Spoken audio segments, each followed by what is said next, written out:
In an earlier talk, I had said that the Gospel of Luke, besides being known by many other names, is also the Gospel of women. And in an incident which Luke has a man, he has another incident almost immediately concerning a woman. The Gospel of Luke is also known as the Gospel of compassion or great mercy, because Jesus is shown as more compassionate in Luke than in the other Gospels.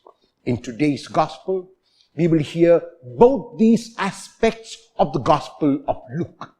And the first of these is that there is a scene in which the only son of a widow had died. At the time of Jesus, the life of a widow was extremely difficult at the time of Jesus, because the widow had no male to help her.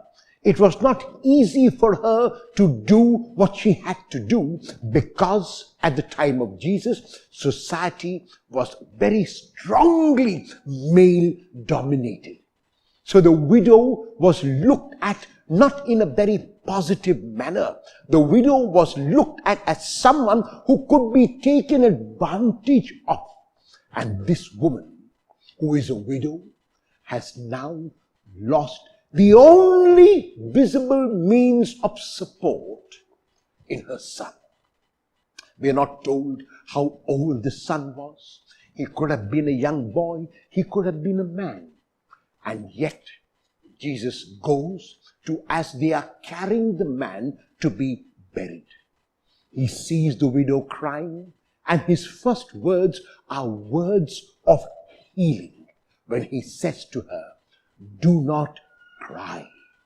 He says do not cry because he knows practically what he is going to do. He says do not cry because he realizes that there is no limit to the miracles that he can work. He says do not cry because life is too short for any one of us to cry.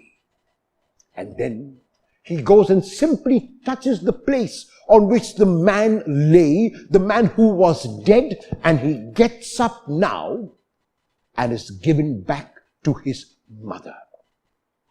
Jesus reaches out in compassion to anyone and everyone in need. We hear and see this beautiful text of today in which the people are amazed and speak about how God has visited his people. The manifesto of Jesus did not proclaim explicitly that the dead would be raised, but it was taken for granted that if the blind recovered their sight, if the oppressed were set free, the acceptable year of the Lord would be a year of life and not death. Jesus is not a God of the dead. He is a God of the living. And that is why for those of us who believe in him, death holds no fear.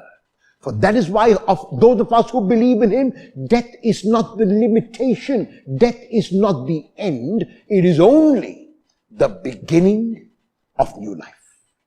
To every one of us who is undergoing some challenge or another, to every one of us who is undergoing some loss or another, to every one of us who is undergoing some disadvantage or another, Jesus says, like he said to the widow, do not cry.